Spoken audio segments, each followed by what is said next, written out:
ओम शांति। अव्यक्त बाप दादा के मधुर महावाक्य दिनांक 13 सितंबर 1974। मुरब्बी बच्चे बन अपनी स्टेज को योग युक्त व युक्ति युक्त बनाओ। निर्बल को बलवान बनाने वाले, सर्वात्माओं के संस्कार व स्वभाव को श्रेष्ठ बनाने वाले ज्ञान सागर बाबा बोले, आज विशेष रूप से बाप किन लोगों से मिलने के लिए आए हुए हैं। आज का ये संगठन कौन सा संगठन है। बाप दादा इस संगठन को देखते और हर्षित होते हुए यही सबको टाइटल देते कि ये बाप दादा की मुरब्बी बच्चों का संगठन है। मुरब्बी बच्चे जो होते हैं वे बाप के साथ कदम उठाते हुए और हर कार्य में सदा सहयोगी स्वतः ही बन जाते हैं। उन्हें बनना नहीं पड़ता और उन्हें बनने के लिए सोचना भी नहीं पड़ता। मुरब्बी बच्चा स्नेही होने के नाते सदा सहयोगी होता ही है। मुरब्बी बच्चों को ड्रामा अनुसार स्नेह का रिटर्न वरदान रूप में सहयोगी बनने का सहज ही प्राप्त होता रहता है। अगर यह वरदान स्वतः ही प्राप्त है तो समझो कि मैं मुरब्बी बच्चा हूँ। मुरब्बी बच्चे की स्टेज सदा योग युक्त और युक्त युक्त होती है।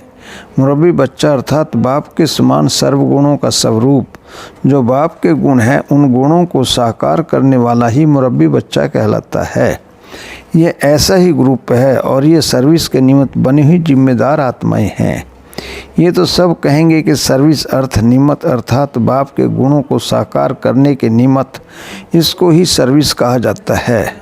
बाकी ज्ञान को वर्णन करना ये तो कॉमन बात है, यह विशेष सर्विस नहीं है।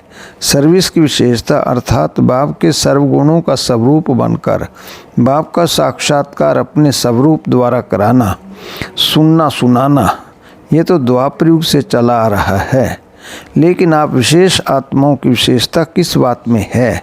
बाप समान बन सर्व को बाप का साक्षात्कार कराना और साक्षात बन साक्षात्कार कराना, ये सिर्फ विशेष आत्माएं ही कर सकती हैं। ये और कोई आत्मा नहीं कर सकती, न भक्ति मार्ग वाले और न ही ज्ञान मार्ग में आने वाली साधारण आत्माएं। मुरब्बी बच्चों का फर्ज भी विशेष यही है। साधारण आत्मा और विशेष आत्मा मुख्य कौन सी बात का अंतर होता है। कोई गुह्य अंतर सुनाओ। मुख्य अंतर यह है, विशेष आत्माओं के मुख से और उनके अनुभव से हर आत्मा का एक सेकंड में और अति सहज ही डायरेक्ट बाप से कनेक्शन जुट जाएगा। और जो साधारण आत्मा होगी वह बीच में दलाल जो बनते हैं तो पहले दलाल में रुक कर फिर बाद में बाप से डायरेक्ट जुटेगा। साधारण आत्माओं के सर्विस के रिजल्ट में आने वाली आत्मा इतनी पर शक्तिशाली नहीं बनती, जो सहज और बहुत जल्दी बाप से कनेक्शन जोड़ने के निमित्त बनेगी। लेकिन जिनके निमित्त बनती है उनको मुश्किल जरूर अनुभव होगा, मेहनत मुश्किल और समय लगेगा। क्या करें कैसे करें ये हो सकता है अथवा नहीं, उनके सामने ये क्वेश्चन आएंगे। लेकिन विशेष आत्मा अपनी विशेषता के आधार से, अपनी शक्ति के आधार से यह क्यों और कैसे के क्वेश्चन समाप्त कर देगी। वे मुश्किल और मेहनत का अनुभव नहीं करने देगी। आने से ही हर एक यह अनुभव करेंगे कि ये तो मेरा गुमाया हुआ परिवार या भूला हुआ बाप मुझे फिर से मिल गया है। भूलने पर आश्चर्य लगेगा कि मैं भूला कैसे, ऐसे बाप को मैं भूल गया। यह है मुख्य अंतर विशेष आत्माओं और साधारण आत्माओं का।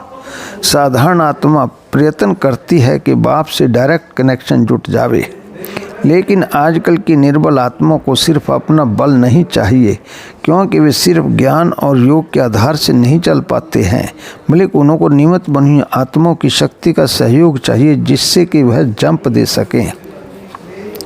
दिन प्रतिदिन आपके पास जो आत्माएं आएंगी वह अति निर्बल स्टेज वाले ही आएंगी। जैसे पहले ग्रुप में आप लोग निकले तो पहले ग्रुप की शक्ति हिम्मत और दूसरे ग्रुप की शक्ति हिम्मत और तीसरे ग्रुप की शक्ति और हिम्मत में अंतर दिखाई देता है ना। ऐसे ही फिर नई नई आत्माएं जो अब निकल रही हैं उनकी शक्ति और हिम्मत में भी तो अंतर दिखाई देता है। तन से भी और मन से भी हर ग्रुप में अंतर दिखाई देता जाता है। ये तो सबका अनुभव है ना। हिसाब से सोचो कि अब जो लास्ट की आत्माएं आवेंगी वह क्या कहूँगी, अति निर्बल होंगी ना। तो ऐसी निर्बल आत्माओं को सिर्फ ज्ञान दे दिया, उन्हें कोर्स करा दिया, वह योग में बैठा दिया, वे इससे आगे नहीं बढ़ेंगे। अब तो निमित्त बनी हुई आत्मा को अपनी प्राप्त हुई शक्तियों के आधार से निर्बल आत्मा को सहयोग देते हुए आगे बढ़ाना हो पड़ेगा। इसके लिए अभी से ही अपने में सर्व शक्तियों का स्टॉक जमा करो। जैसे स्थूल भोजन का लंगर लगता है ना, ऐसे ही आपके पास शक्ति लेने का दृश्य बहुत जल्दी सामने आएगा। अर्थात आप लोगों को भी शक्ति देने का लंगर लगाना पड़ेगा। उसके लिए आपको अपने में पहले से ही स्टॉक जमा करना पड़ेगा। जो गायन है द्रौपदी के देगड़े का, द्रौपदियों तो आप सब हो ना। द्रौपदी अर्थात जग माता का देगड़ा दोनों बातों में प्रसिद्ध है। एक तो स्थूल साधनों की कोई कमी नहीं और दूसरे सर्व शक्तियों की कमी नहीं। सर्व शक्तियों से संपन्न देगड़ा कब खाली नहीं होता। भल कितने भी आ जाएं, कितना बड़ा लंगर लग जाए, कोई भूखा नहीं जा सकता। आगे चलकर जब प्रकृति के प्रकोप होंगे और आपदाएं आएंगी, तब सबका पेट भरने के लिए कौन सी चीज़ काम आएगी। उस समय सब के अंदर कौन सी भूख होगी, अन्न की कमी या धन की। तब तो शांति और सुख की भूख होगी, क्योंकि प्राकृतिक आपदाओं के कारण धन होते हुए भी धन काम में नहीं आएगा। साधन होते हुए भी साधनों द्वारा प्राप्ति नहीं हो सकेगी। जब सब स्थूल साधनों से व स्थूल धन से प्राप्ति की कोई आशा नहीं रहेगी, तब उस समय सबका संकल्प क्या होगा कि कोई शक्ति देवे जो कि इन आपदाओं से पार हो सके, और कोई हमें शांति देवे। तो ऐसे ऐसे लंगर बहुत लगने वाले हैं। उस समय पानी की एक बूंद भी नहीं दिखाई देगी। अनाज भी प्राकृतिक आपदाओं के कारण खाने योग्य नहीं होगा। तो फिर उस समय आप लोग क्या करेंगे। जब ऐसी परीक्षाएं आपके सामने आएँ तो उस समय आप क्या करेंगे। क्या ऐसी परीक्षाओं को सहन करने की इतनी हिम्मत है। क्या उस समय योग लगेगा या प्यास लगेगी। और कुएं भी सूख जाएंगे, फिर क्या करेंगे। जब वे विशेष आत्माओं का ग्रुप है तो उसका पुरुषार्थ भी विशेष होना चाहिए ना। क्या इतनी सहन शक्ति है या क्यों नहीं समझते। जैसा कि गायन है कि चारों ओर आग लगी हुई थी, लेकिन भट्टी में पड़े हुए पुंगरे ऐसे ही सेफ रहे जो कि उनको सेक तक नहीं आया। आप इस निश्चय से क्यों नहीं कहते, अगर योग युक्त हैं तो भल नज़दीक वाले स्थान पर नुकसान भी होगा, पानी आ जाएगा, लेकिन बाप द्वारा जो निमित्त बने हुए स्थान हैं वह सेफ रह जाएंगे। यदि अपनी गफलत नहीं है तो अगर अभी तक कहीं भी नुकसान हुआ है तो वह अपनी बुद्धि की जजमेंट की कमजोरी के कारण। लेकिन अगर महारथी विशाल बुद्धि वाले और सर्व शक्तियों के वरदान प्राप्त करने वाले किसी भी स्थान में रहते हैं तो वहाँ सूली से कांटा बन जाता है, अर्थात वे सेफ रह जाते हैं। कैसा भी समय हो, यदि शक्तियों का स्टॉक जमा होगा तो शक्तियाँ आपकी प्रकृति को दासी जरूर बनावेंगी, अर्थात साधन सबतः जरूर प्राप्त होंगे। शुरू में अखबार में निकाला गया था कि वो मंडली is the richest in the world. तो यही बात फिर अंत में सबके मुख से निकलेगी। लेकिन ये अटेंशन जरूर रखना कि अगर किसी भी शक्ति की कमी होगी तो कहीं ना कहीं धोखा खाने का भी अनुभव होगा। इसलिए पुरुषार्थ अभी इन महीन बातों पर ही करना चाहिए। किसी को दुख तो नहीं दिया, हैंडलिंग करना आया अथवा नहीं, यह तो सब छोटी छोटी बातें हैं। मुरब्बी बच्चों का पुरुषार्थ अभी तक इन बातों का नहीं होना चाहिए।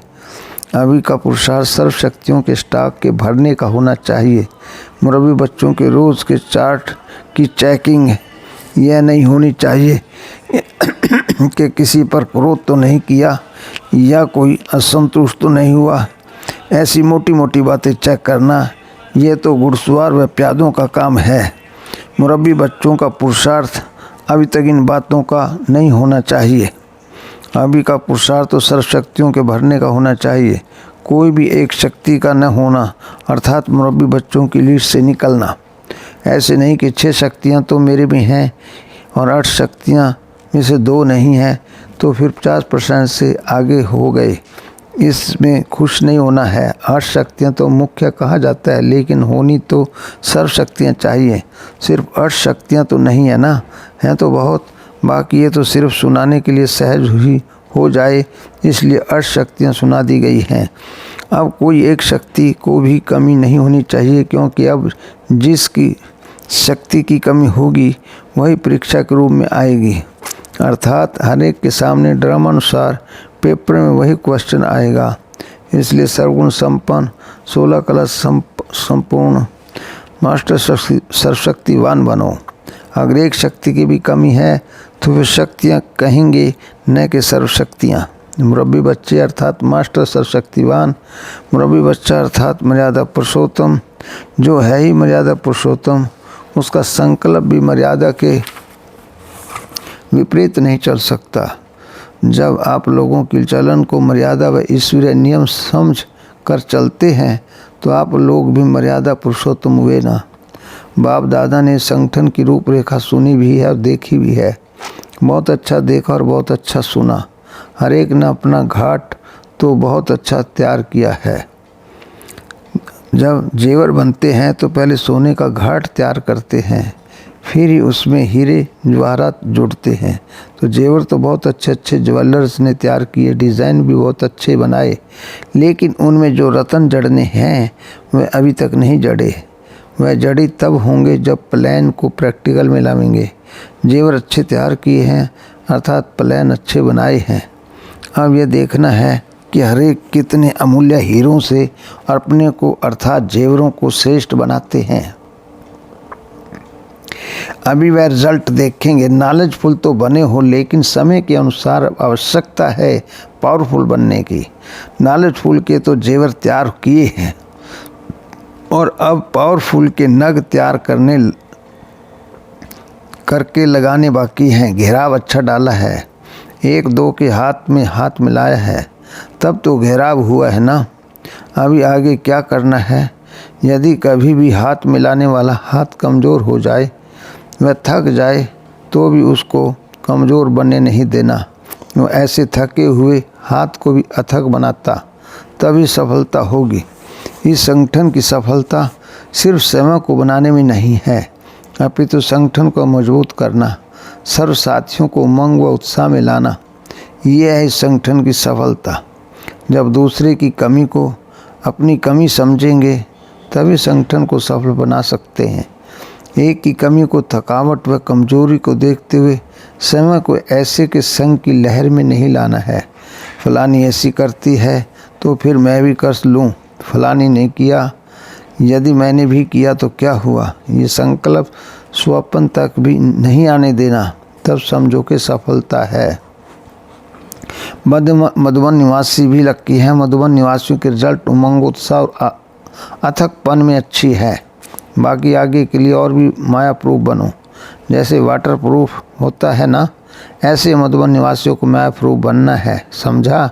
ऐसे समय को और सर्व आत्माओं को शक्तिशाली बनाने वाले, निर्बल को बलवान बनाने वाले, संकट में दूसरे की कमी को समय की कमी समझकर मिटाने वाले, सर्वशक्तियों के भंडार मास्टर सर्वशक्तिवान, सदा समय से और सर्व से संतुष्ट रहने वाले संतुष्ट मणियाँ बाप दादा और सर्व के दिल पर विजय प्राप्त करने वाले, अर्थात सर्वात्माओं के संस्कार स्वभाव को बाप समान बनाने वाले, ऐसे विजयी रत्नों को बाप दादा का याद प्यार, गुड नाइट और नमस्ते।